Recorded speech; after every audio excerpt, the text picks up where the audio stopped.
What are your strengths and weaknesses?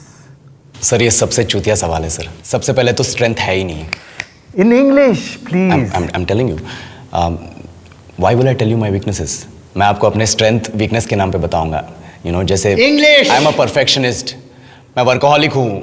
मैं innocent. English. अच्छा bank क्या लौड़े? क्या इंग्लिश लगा रखा है बे? 4 साल का था मैं जब मेरे पापा जबलपुर में किसी हलवाई के यहाँ काम करते थे. खुद तो कभी स्कूल गए नहीं, इसलिए अपनी गांड घिस घिस के मुझको स्कूल में भर्ती करवाया. अब कहने के लिए तो इंग्लिश मीडियम स्कूल था, लेकिन साले हमारे टीचर लोग खुद हिंदी में बात करते थे. हमारे स्कूल के लड़के एक दूसरे से यो व्हाट्स अप डॉग ऐसे बात नहीं करते हैं. क्या भौंक रहा है तेरा लंडा आजकल है? ऐसे गले मिलते हैं. किसी तरह रट्टा मार मार के 10th तक पहुंचे तो पता चला कि जिंदगी में सफल होने के लिए एक ही तरीका है और वो है इंजीनियरिंग. सब यही कहते थे. माँ बाप, टीचर लोग, गली का वॉचमैन भी हमसे पूछता था, और भैया कैसी चल रही है आपकी तैयारी? भाग बेंचो, तुमको क्या करना है? इसलिए हमारे स्कूल के बच्चे हम सब पहुंच गए बकरों की तरह. मैं IIT, मैं NIT.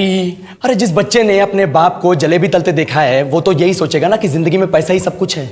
I did not choose this engineering life, sir, and neither did this engineering life choose me. It was shoved down my throat by my teachers while my hands were tied to my back by my friends and my parents watched in silence. और English सुनेगा तू मादरचोद तो सुन. 10th के बाद 2 साल लग गए इस कॉलेज में घुसने के लिए. कोचिंग में निकाल दिए. ना कुछ खेले ना कुछ सीखे. और 2 साल बाद जब यहां पहुंचे तो पता चला कि बड़े शहरों के कॉन्वेंट स्कूल के पढ़े बच्चे जब अंग्रेजी में बात करते हैं तो मरे हुए फूल भी खिल उठते हैं. आहा, हवा में ऑक्सीजन की मात्रा बढ़ जाती है इनकी अंग्रेजी सुन के. और पूरे कॉलेज की लड़कियां इन इंग्लिश स्पीकिंग लड़कों को अपना जीवन साथी.com मान चुकी है. तुझे क्या लगता है?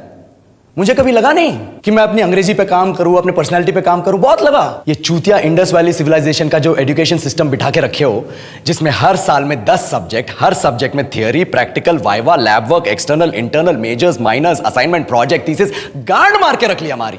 महीनों तक नहाना भूल जाते हैं हम लोग और फिर हमारा परसेप्शन बना देते हो कि हम ऐसे ही रहना चाहते हैं. अब इस साल में एक बार कल्चरल फेस्टिवल आता है, एक बार. उसके लिए भी प्रोफेसर से भीख मांगनी पड़ती है. अरे बिना इंग्लिश बोले, बिना लड़कियों से बात किए कौन गांडू रहना चाहता है वैसे?